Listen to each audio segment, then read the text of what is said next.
7 minutes past 11 on a Wednesday in April. The front entrance of the Alderton Hotel on Peachtree Street, Atlanta. Catherine Voss stepped out of the town car first. Behind her came 4 people from the Georgia Hospitality Investors Group and a photographer from Atlanta Business Chronicle. She saw the man near the brass revolving door. Worn canvas jacket, paint-flecked work boots, a rolled architectural drawing clamped under one arm and a child's backpack on his other shoulder. She glanced at the backpack and then at the boots and spoke at a volume that carried. Contractors go through the side entrance. She pointed to the narrow passage between the hotel and the parking structure. The man nodded once and walked the way she pointed. The photographer lowered his camera 1/2 second behind. 2 hours earlier, across the Chattahoochee in Smyrna, the kitchen of a brick ranch house on Cumberland Circle smelled like toast and orange juice, and something burnt that had already been scraped off the pan. Elliot Crane stood at the counter in an old gray Henley with the canvas jacket hanging on the back of the chair. He was spreading peanut butter on 2 slices of bread with the focused efficiency of a man who had learned to do most things one-handed. His daughter Josie sat at the kitchen table in her school uniform, her left foot hooked around the chair leg, drawing something in the margin of her homework folder with a green marker. She was 7 years old and she drew the way she did most things, completely, with no concern for whether anyone was watching. "Dad," she said without looking up, "if you were building a hotel, would you put the pool on the roof or on the ground?" Elliot looked over his shoulder. "Depends what the guests want to see from it." She considered this. "What if they want to see everything?" "Then you go up," he said. "Always go up if you can." She nodded and went back to her drawing. He set the sandwich in front of her and sat down across with a cup of coffee he had not yet had time to drink. On the wall beside the window hung a photograph. Elliot, several years younger, in a black jacket at some kind of ceremony. A woman beside him in a yellow dress with her head tilted toward his shoulder. A 3-year-old Josie between them with both arms raised like she was celebrating something enormous. Behind the 3 of them rose the limestone facade of a large hotel, its entrance lit for an opening night. The Alderton, Atlanta, 2019. Dana Crane had been the one who convinced him to take the commission. "You've been designing other people's visions for 10 years, she had said. "This one is yours. Say yes." He said yes. He spent 2 years on it. He had been on site the week they installed the entrance canopy when she called from the doctor's office and told him what the scan had shown. He drove straight to her. He did not go back to the site. 3 years and 2 months since the funeral, Elliot had learned a particular arithmetic of mornings. Every day had a before-school portion and an after-school portion, and not very much in the middle that belonged to him. He had closed the architecture practice 8 months after Dana died. He took a drafting table and one good lamp and set up a small studio in the second bedroom. He did residential work, kitchen renovations, additions, the occasional deck. He did not take hotel commissions. He did not drive past the Alderton. At 7:40, he drove Josie to Smyrna Elementary in the old blue Subaru. The Bradford pears along Atlanta Road were shedding their petals, and they came down across the windshield in slow drifts. Josie talked the whole way about a field trip the following Friday. "We're going downtown," she said, "to a big hotel. Miss Pruitt says it has a rooftop garden." Elliot kept his eyes on the road. "That sounds nice." "You know which one, Dad?" A small pause. "I might." She looked at him. "Have you been inside?" He pulled up at the school gate and unbuckled her seatbelt from the front and reminded her that her library book was in the outer pocket of her backpack. She hugged him once hard and ran inside without waiting for an answer. At 8:20, he unlocked the studio door and found the message on his phone. A construction coordinator named Patterson, calling from a general contracting firm hired by Alderton Properties for a renovation of the hotel's historic ballroom level. Patterson had found Crane's studio architecture in the project archive and wanted the original mechanical drawings for the East Wing subfloor. "We can get them pulled from the city," Patterson had said on the voicemail, "but it would take a week, and the renovation schedule starts Monday. I heard you still do some drafting work. Any chance you have your own copies?" Elliot had his own copies. He had everything. He had kept every file, every drawing set, every specification binder in bankers' boxes under the studio drafting table because he had never been able to throw them out and had never been able to look at them either. He called Patterson back. Patterson was grateful and slightly surprised. He asked if Elliot could bring the drawings to the hotel that morning. The project manager wanted to look at them before the contractor walked through at noon. Elliot said he could. He pulled out 3 drawing tubes and his old leather satchel and loaded what he needed. He drove across the bridge with his hands easy on the wheel and did not think too carefully about where he was going. At the same hour, 14 floors above Peachtree Street, Catherine Voss stood at the long mirror behind her office door and checked the line of her blazer for the 4th time. Dark navy, hairback, pearl earrings she had bought herself after the Atlanta appointment was confirmed.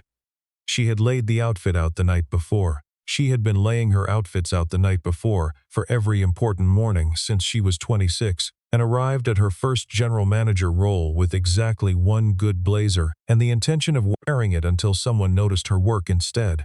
Her assistant, Dev, knocked twice. "Ms. Voss, the investor's car is 12 minutes out, and Mr. Alderton's office confirmed he's in the building." Arrived at 7, Catherine turned from the mirror. "Which floor?" "17. He asked not to be disturbed until the walkthrough." She nodded.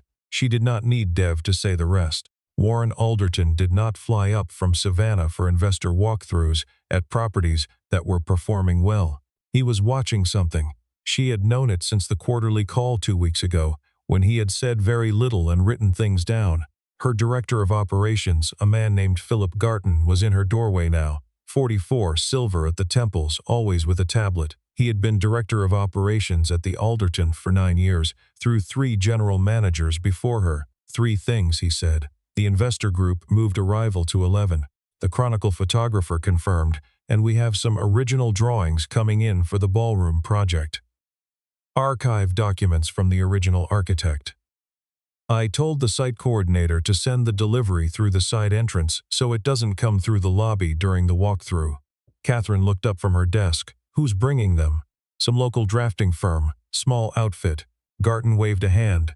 "Patterson arrange it. It's just document delivery." She nodded and let it go. She had the investor presentation to review. She lifted her blazer from the back of the chair and thought, briefly, of the conversation Garton had walked her through in her first week. He had folded his hands on her conference table and said, quite gently, that the Alderton lobby set a tone, and that tone started at the door. "We've held to a standard here about who comes through the front entrance during events and presentations. The investors expect a certain impression." She had written it down. She had applied it without question, the way she had applied most of what Garton told her, because he had been here longer and she was still learning the building. At 10:53, she rode the executive elevator down to the lobby. The investor cars were already on Peachtree. She walked out through the brass revolving door into the bright April morning and lifted her chin to meet them. 14 floors above her, Warren Alderton stood at the window of his private office with a coffee cup in his hand. He watched the town car pull to the curb. He watched Catherine walk forward to meet the group with the right amount of ease and authority, and then his eye caught something to the left. A blue Subaru parking at the meter on the corner. A man stepping out in a canvas jacket and paint-flecked boots, pulling 3 document tubes from the back seat and slinging a leather satchel over his shoulder. Warren Alderton set his coffee cup down on the glass sill very carefully and did not look away. 11:07.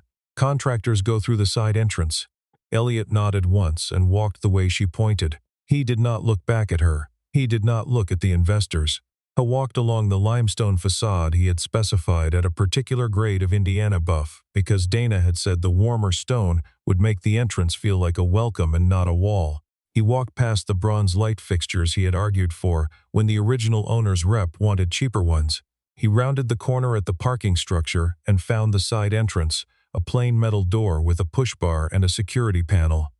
A woman in a gray vest was holding it open.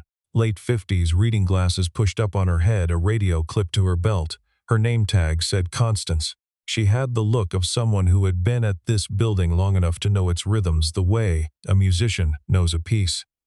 Not from thinking about it, but from having played it so many times it had moved somewhere past thought. She looked at Elliot. She looked at the drawing tubes. She looked at his face. She said very quietly, "Are you Crane?" He said he was. She was still for one beat. Then she straightened and held the door wider. "I've been looking at your drawings for 5 years," she said.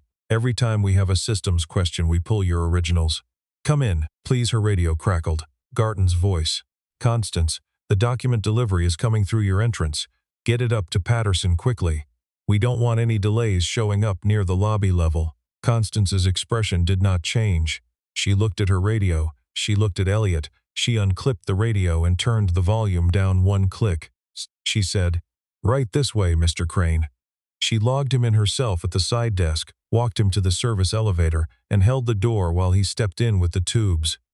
The elevator smelled of floor cleaner and something floral from the housekeeping cart parked in the corner. At the 9th floor it paused, and through the gap in the doors, he could see the upper level of the ballroom mezzanine. The coffered ceiling he had specified at 12 feet to give the space what he had called breathing room in the design notes, meaning room enough that 1,000 people could be in it without feeling like they were on top of each other. On 7, Patterson met him at the elevator bank, shook his hand twice, and took the tubes with the relief of a man whose schedule had just recovered. Elliot took the service elevator back down. He started for the side exit at 11:24. 3 floors above him, Catherine was walking the investor group back through the lobby for the group photographs.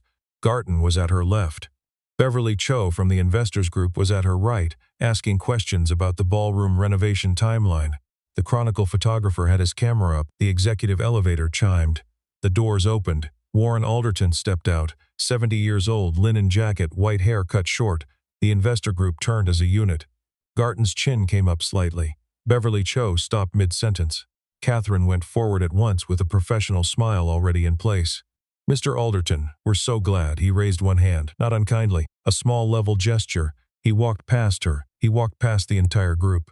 He walked across the marble lobby floor toward the corridor that led from the service area, and Elliot Crane came out of it at the same moment with his satchel on his shoulder and the empty document tubes tucked under his arm. Warren Alderton stopped in front of him and put out his hand. "Elliot, I owe you an apology for making you walk through a side door into your own building." The lobby went quiet. The investors stopped moving. Somewhere behind the front desk, a phone rang once and was not answered. The Chronicle photographer lifted his camera and the shutter clicked. Elliot took the older man's hand. He did not smile. He inclined his head once. Warren turned, still holding Elliot's elbow lightly, and spoke at a volume that carried across the marble floor. "Ladies and gentlemen, this is Elliot Crane, lead architect of this building, winner of the Georgia AIA Design Award in 2019. The man whose drawings your renovation team has been relying on for the last 5 years without knowing his name." Beverly Cho was the first to step forward. She offered her hand with both of hers. "Mr. Crane, I had no idea. This building is extraordinary." The others followed. Patterson appeared from somewhere and shook Elliot's hand a second time, this time for different reasons. The photographer took 2 more frames. Catherine stood where she was. The blood had gone out of her face slowly, like tide going out, and she was aware of the marble cold through the thin soles of her shoes. She was aware of Garton at the far edge of her vision. She did not look at him. Garton had taken 1 step back toward the column behind the concierge desk. He turned and walked at a measured pace toward the stairwell door. He did not run. Warren Alderton was already ushering the investor group toward the ballroom level. He extended the invitation to Elliot with a look. Elliot shook his head. "I have to get my daughter at 3. Come back another time. I'll be in touch." Elliot walked out through the brass revolving door at the front of the building. The April sun was bright, and the Bradford pears were still losing their petals on Peachtree Street. He did not look back. Catherine turned professionally and led the investors toward the elevator bank. Beverly Cho fell in beside her. In the elevator going up, Beverly watched the floor numbers climb without speaking. Then she said, "I think you and I should have a conversation before I file my report with the group." "Yes," Catherine said, "I think we should." She got the investors to lunch in the 14th floor dining room. She sat at the head of the table and made the introduction she had prepared for a week. Warren Alderton said nothing about the lobby. He talked to Beverly Cho about the renovation financing and asked the other investors careful questions and did not look at Catherine except once briefly and then looked away. At 2 o'clock she returned to her office and closed the door. She stood at the window for a long time looking at the Peachtree streetscape below. Then she sat at her desk and typed the name Elliot Crane into the hotel's project archive system. 19 results. Crane Studio Architecture Principal, Lead Architect, Alderton, Atlanta, Commission 2016 through 2018. Georgia AIA Design Award recipient, a photograph from the opening night ceremony. A man in a black jacket at a podium, a woman in yellow beside him, a small girl between them with both arms raised. The project file included a staff note added by the original hotel manager at the time of opening. Elliot Crane was the one who redesigned the service corridor lighting on floors 3 through 8 after a site visit during construction. He said the staff deserved to work in light as good as the guests got. He paid for the upgrade himself. Catherine sat very still and read that twice. At 3:15 she drove herself out to Smyrna. She found Crane Studio on Cumberland Circle from the address in the project file. It was a brick ranch house with a studio addition and a garden bed along the front walk that someone had recently turned over but not yet planted.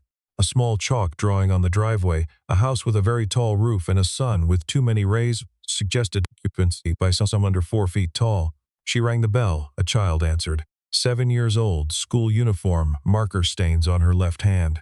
She looked at Catherine with the frank assessment of someone who had not yet learned to be polite about staring.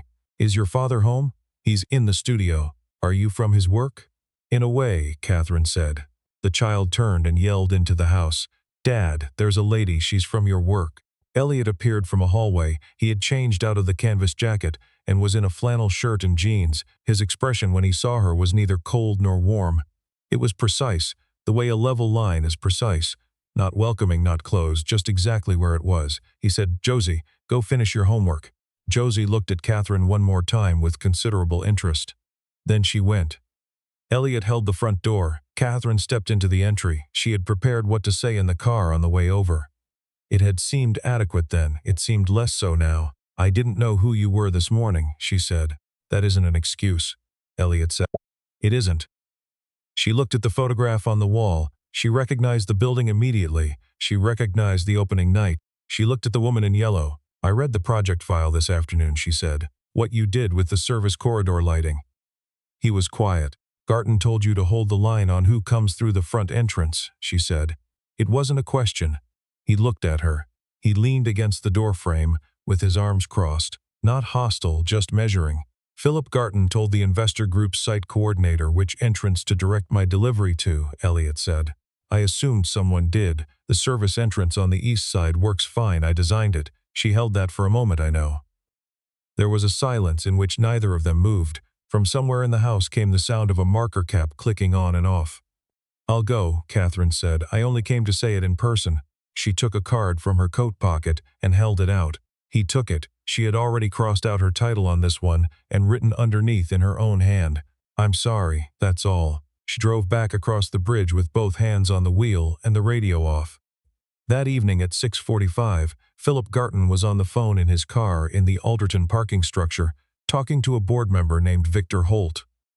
"Victor, I want you to have context before this goes further. She sent a contractor through the front lobby during an investor walkthrough. There's a photograph in the Chronicle tomorrow morning. I'm not raising an alarm. I'm just making sure you have the full picture." Victor Holt said something that took some time to say. Garton smiled at the steering wheel. "Of course, just wanted you informed." At the same hour, Elliot put Josie's dinner on the table and let her tell him about the rest of her school day, which had involved a disagreement about which planet was the best and a fair amount of opinion on the subject of Saturn's rings. He set his phone face down on the counter without looking at it. "Dad, that lady today, she looked like she felt really bad." Elliot got up and poured 2 glasses of water. "She probably did," he said. "Is she nice?" He set a glass in front of Josie. "I don't know yet," he said. Josie considered this. She stabbed a piece of broccoli. "How do you find out?" He sat back down. "You watch what they do next," he said. "That's usually how." The Saturday morning was clear and cool. Elliot had not planned anything particular. He had slept badly on Thursday and adequately on Friday, and he woke at 7 feeling approximately human. He made coffee and sat on the back step while Josie slept in. The yard needed raking. The garden bed needed planting. He had 2 kitchen drawings to finish by Monday. He listed these things to himself in no particular order of urgency, and then sat with the coffee and did not move. At 9:30 he took Josie to the Carter Center Visitor Gardens because she had announced she wanted to see where the native plants were, and he had no counter-argument. The Saturday crowd was small. The morning was still cool enough that most people had their hands in their jacket pockets. Josie walked ahead of him on the path, with her sketchbook under her arm, stopping at intervals to draw things that caught her attention. He was standing near the pond reading the placard on a water iris when he heard a voice he recognized, not because he knew it well, because he had heard it once outdoors, saying something that had put a line through the rest of that morning. He looked up. Catherine Voss was on the path 30 feet away in jeans and a light jacket, reading a placard of her own. She had not seen him yet. She was alone. She looked, he thought, like someone who had come to a garden to not think about something and had not yet decided whether it was working. She looked up. She went still when she saw him. She did not pretend she hadn't. He nodded. She walked over. That took something, he noticed. Whatever she was deciding on the way across those 30 feet, she decided it without letting herself slow down. "Good morning," she said. "Good morning. I didn't know you'd be here." "Neither did I," he said. They stood for a moment in the early quiet. Josie came back down the path and stopped when she saw the visitor. She looked at Catherine carefully, with the same assessment she had applied on Wednesday, and then apparently reached a different conclusion. Because she held up her sketchbook. "I drew the thing you probably just read about. The iris." Catherine looked at the drawing. It was accurate in its proportions and entirely orange, which the iris was not. "That's really good." "I know," Josie said without vanity. "She's from your work, Dad." "Yes," Elliot said. Josie looked between them. "Are you friends?" Catherine said carefully. "We're still figuring that out." Josie accepted this with a small nod that suggested it was a reasonable answer. She opened her sketchbook to a new page and went back down the path toward the pond. Catherine and Elliot walked the same direction slowly, and not quite side by side, with enough space between them for each of them to pretend they were walking separately if either one wanted to. He asked what she knew about the Georgia native plant collection. "Not very much," she said. She asked why he had gone back to residential work after closing his practice. He was quiet for long enough that she thought she had gone too far. Then he said, "Dana liked houses. She thought hotels were beautiful, but she said houses were where people actually lived. After she died, I didn't want to work on anything where people were just passing through." Catherine did not answer immediately. She watched Josie stop at the edge of the pond and open her sketchbook again. Then she said, without looking at him, "My father was a building superintendent in Augusta. He managed a 20-unit residential building for 15 years. A tenant once complained to the management company that he was using the front entrance too often, and they should remind him what entrance was appropriate for maintenance staff. He used the service entrance for a year before he got another job. He never told the tenants why he left. He told me when I was 32. She stopped, and on Wednesday morning I said almost the same thing your father's tenants said, almost word for word. She said it to herself as much as to him, and she did not seem to expect any particular response, which he respected. He said after a moment, "Garton knew who I was before I came in. Someone at Patterson's office would have seen the project archive." She nodded slowly. "I know. I've been going through his communication records since Thursday. Dev helped me pull them. There's quite a lot." He looked at her sideways. "I'm not going to let him do to someone else what he did to you," she said. "And I'm going to make sure the board understands the difference between a mistake I made and a calculation he made." They had reached the end of the path where it looped back toward the main building. Josie was already at the turn, sketchbook open, drawing the pond. Elliot slowed. Catherine slowed with him. "I shouldn't have gone through the side," he said. "Not for that reason. I should have pushed back. I knew who I was and where I was, and I had every right to walk through the front." "Why didn't you?" He thought about it. "Because the building was already built," he said. "Every argument I had for it I'd already won. It seemed like enough." She looked at him for a moment. Josie had turned and was coming back toward them, sketchbook extended. She stopped in front of Catherine and held up the page. She had drawn two figures standing on a path near a pond. One taller, one slightly less tall, not by much. "That's you," she said, pointing, "and that's Dad." Catherine looked at the drawing. She looked at Josie. "Where are you in it?" she asked. Josie pointed to a small bird in the upper left corner. "I didn't want to be in the middle," she said. "Birds can see more from up there." The board hearing was set for the following Thursday at 9 in the conference room on 17. Philip Garton had filed a formal conduct report with the parent board in Savannah, citing a photograph taken through the glass of a hotel conference room at 7:45 on Tuesday evening. The photograph showed Catherine and Elliot sitting across a work table with renovation drawings between them. The attached memorandum described the Peachtree lobby incident in detail, characterized it as a pattern of compromised executive judgment, and noted that the CEO had been observed pursuing a personal relationship with a direct project consultant following a public incident in which she had reportedly humiliated that same consultant before an investor delegation. Catherine read the memorandum at 5:45 in the morning at her kitchen table, with a cup of tea she did not drink, read it twice. Then she put on the gray suit she wore when she expected things to be difficult. Elliot received a message from Warren Alderton's assistant at 7:30, asking him to present at the same room at 9 for a related matter. No further explanation, he drove across the bridge with his hands light on the wheel and did not call anyone. They arrived at 17 at 8:55. Catherine came out of the executive elevator. Elliot came out of the regular elevator. They met in the corridor, with 15 feet between them, which closed to 8 as they walked toward the conference room door. He held it for her. She walked through first. Inside, the long conference table was already full. Victor Holt sat at one end with his hands folded. Garton sat at the other in a dark suit with a very controlled expression. The board chair read the conduct report aloud in a level voice. 2 photographs, time-stamped, a memorandum alleging compromised neutrality, a pattern of poor executive judgment beginning with the Peachtree lobby incident. Catherine asked for the floor. She accepted responsibility for the lobby. She said she had acted on instructions she should have questioned, instructions that served someone else's interest and not the hotel's, and that she had not questioned them because she was new and afraid of appearing uncertain. She said it plainly, without performing regret or performing toughness. The board chair nodded once and turned to ask Elliot a question. The conference room door opened. Constance stepped in. She was in her gray vest. She had a manila folder under her arm and a radio on her belt and the expression of a woman who had made a decision she was not going to undo. She did not look at Garton. "My apologies for the interruption." She set the folder on the table. "I have information the board needs before this goes further." She laid out 4 pages on April 9th at 10:40, Mr. Garton told the project coordinator at Patterson's firm to direct all document deliveries through the side entrance, specifically mentioning that the original architect might be involved and that the front lobby was not appropriate during investor events. "I have the email.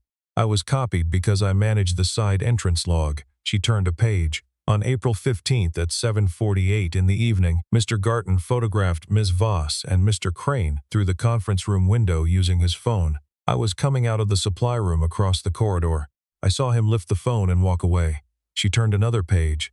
On April 16th, Mr. Garton emailed a contact at a trade publication flagging a, and I'm quoting here, developing leadership issue at a major Atlanta property. The forwarded message is on page 3. She paused. "I have worked in this building for 11 years. I was here when Mr. Crane walked through this hotel for the first time with the original drawings in a tube under his arm. I watched him argue for better lighting in the service corridors because he said the staff deserved it." She folded her hands on top of the folder. "I am not going to sit at that side entrance and watch this building be used against a decent person." Garton stood up. "This woman is a desk attendant, she doesn't." The door at the back opened. Warren Alderton came in. He walked to the head of the table without speaking and stood there and looked at Garton for a long moment. Then he said, "Sit down, Philip." Garton sat. Warren looked at the board. "I have had my communications team auditing Mr. Garton's external contacts for 6 weeks. What Constance has presented is consistent with what we already have." He looked at Garton. "You will be escorted from the building today. The legal team will be in contact." He turned to Catherine. His expression did not warm. "Miss Voss, I gave you this property because I believed you understood what it meant to be on the wrong side of a standard you didn't set." He paused. "I trust the last 2 weeks have clarified what I meant by that." Catherine held his gaze. Her voice was level. "I understand it better than I did." "Good." He looked at Elliot. The corner of his mouth moved. "I owe you a third apology," he said. "First the lobby. Now this." "Accepted," Warren Elliot said. For the third time, the board adjourned. Garton was walked out by building security through the lobby entrance in front of the morning front desk staff. Constance watched him go from her post with no expression whatsoever. She sat back down, straightened her folder, and went back to her log. That evening, Catherine left the hotel at 7. She walked through the brass revolving door on Peachtree Street and stood for a moment on the sidewalk with no particular purpose, which was unusual. She looked up at the entrance canopy. She thought about the fact that Elliot had argued for the bronze fixtures and been right. She thought about what it would have cost her to argue for one thing she believed in on Wednesday morning instead of pointing. Elliot was at the corner standing beside the blue Subaru with one hand in his jacket pocket looking at his phone. He had not planned to still be here. She walked over. He looked up. "Can I buy you a coffee?" she said. Not as an apology, just as a person asking another person. He looked at her for a moment in the afternoon light. Then he said, "I have to pick up Josie at 5. "There's time," she said. He locked the car and they walked up Peachtree to a small place on the next block that had outdoor tables in the sun. They sat across from each other with 2 cups of coffee between them and the city moving past in its Thursday afternoon way. A delivery truck, a woman with a stroller, 2 men arguing about something cheerful on the corner. She asked him about the ballroom mezzanine. He told her about the ceiling decision. She asked the right questions. He noticed that she asked the right questions, the kind that came from actually listening rather than from waiting for a pause. He said eventually, "You know why I didn't argue about the side entrance?" She looked at him. "Because every choice I made in that building is still in it. The lighting in the service corridors, the ceiling height, the stone grate on the facade. I had already won every argument I needed to win. The building was going to tell you who I was whether I said it or not. I trusted that." She held her cup with both hands. She looked at the limestone facade of the Alderton, visible at the end of the block, and if it hadn't, she said, if no one had seen, if Warren hadn't been at the window, he thought about it. "Then I would have gone home to my daughter," he said, "and the building would still be the building. You can't unbuild something. That's either the best or the worst thing about architecture depending on the day." She smiled, very small, at her coffee cup. He looked at the time and stood up. She stood with him. He pulled on his jacket. She picked up both cups and set them inside the door for the staff. They walked back to the car together. At the corner, he stopped and said, "Josie's school is doing a parent presentation day in May. They asked if I'd come in and talk about buildings. She asked if I'd bring someone who works in one." Catherine looked at him. She was aware that this was a very precisely the kind that was also not an invitation, the kind that gave the other person every reasonable exit. "What day in May?" she said. "The 14th, a Thursday." She nodded. "I can do a Thursday." He looked at her for a moment in the late afternoon light that was turning everything on Peachtree to amber. He had not looked at her like that before, without the careful distance in it. Then he said goodnight and turned and walked to the blue Subaru, and she stood at the corner and watched him pull away from the meter and ease into traffic. 6 weeks later, on the first Saturday in June, the Alderton Ballroom reopened after its renovation with a small reception for hotel partners and community members. The morning was bright. The Bradford pears on Peachtree were fully leafed now, thick green, and they made a sound in the morning wind like something breathing. The original ballroom, the one that had been covered over in the 80s with a drop ceiling and recessed fluorescent panels, had been uncovered. The coffered plasterwork ran the full length of the space at 12 feet, restored and repainted a warm off-white, with new lighting specified to replicate what the room would have held in the 20s. Elliot had spent 4 weeks advising on the lighting plan. He had not signed the drawings.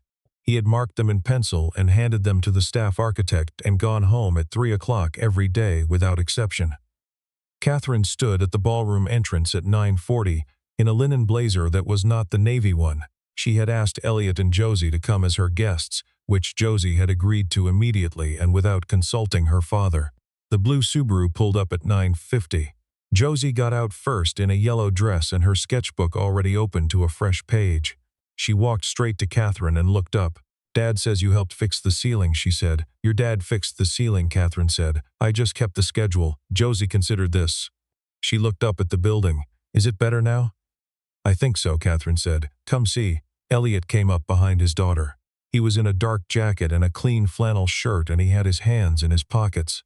He looked at the ballroom entrance with the particular expression of a person reading something they wrote a long time ago and finding it still true. He looked at Catherine. She offered her hand. He took it, not the way he had taken Warren's hand. As acknowledgement, as resolution. He took it the way you take something you've been thinking about for a while. Josie took his other hand without being asked, and the three of them walked through the ballroom doors together. Warren Alderton spoke briefly inside, standing under the restored coffered ceiling in the morning light that came through the tall east windows. He thanked the partners. He acknowledged the renovation team. He said the name Elliot Crane clearly, and said that this ceiling existed because someone had cared enough about the original building to keep the record of it, even when no one was asking him to. The room applauded. Catherine spoke last, without notes. "I have learned," she said, "that the standard we hold at the door is the same standard we hold everywhere behind it. This room was built to last. I intend to run this hotel the same way." He did not look at Elliot. The room applauded. Afterward, there were pastries on a long table, and Josie took two of everything and positioned herself at a window with her sketchbook. Elliot walked the length of the ballroom slowly with his hands in his pockets, looking up at the coffered ceiling, touching one of the original plaster medallions once with 2 fingers, and then moving on. He stopped at the far end where the light came in from the east windows and stood there without speaking. Catherine gave him the moment. She had started to understand that some of his silences were not pauses but returns, brief re-entries into rooms she had not been in and was not being kept out of. Josie appeared at his elbow and tugged his jacket. She held up her sketchbook. She had drawn the ballroom in cross-section from memory, the coffered ceiling, the tall windows, 3 figures on the floor, a man, a smaller girl, a woman standing close enough to the man that their shoulders were adjacent. "Dad," Josie said, "can we all go to lunch after, the 3 of us?" Elliot looked at the drawing. He looked at Catherine.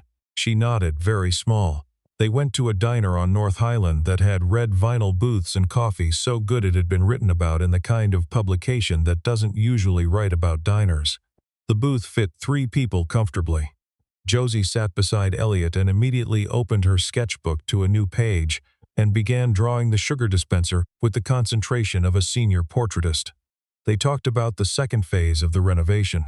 They talked about Josie's class trip, which had happened in April, and which had been, according to Josie, very good, but also she had already known about the rooftop garden because her dad had told her. Elliot said he had only said he'd heard of it. Josie said that was practically the same thing. Catherine agreed that it was practically the same thing. Elliot said he was being outvoted and drank his coffee. There was a long quiet. The booth held them in the warm red light. Outside on North Highland, a Saturday was happening in the ordinary way. Josie finished her drawing and held it up for inspection. She had drawn the 3 of them in the booth fairly accurately, except that she had given Catherine the same yellow dress she herself was wearing, and she had given everyone, including herself, very large feet. "Why the big feet?" Catherine asked. "So you don't fall over," Josie said, as if this were obvious. "Grandpa says the bigger your roots, the harder you are to knock down." She turned to a new page and began drawing the ketchup bottle with equal seriousness. Elliot looked at the drawing of the 3 of them for a moment, and then set it on the table between the coffee cups, face up, where both of them could see it. He said low, just for her, "I stopped being in a hurry to leave a long time ago." Catherine looked at the drawing. She looked at Josie drawing the ketchup bottle. She looked at the coffee cup in her own 2 hands. Then she set one hand down on the table, palm down, the way you set something you've been carrying a long time and have decided finally to put down. Elliot rested his hand over hers, just at the edge of it. A question, not a declaration. She did not move her hand. Josie drew the ketchup bottle. She gave it a face. She gave it a small hat. She did not look up. Outside, North Highland moved past in its bright June way, and in the booth by the window the coffee stayed warm. And somewhere between a side entrance and a front door, 2 people who had both spent a long time carrying things alone had quietly decided they didn't have to anymore.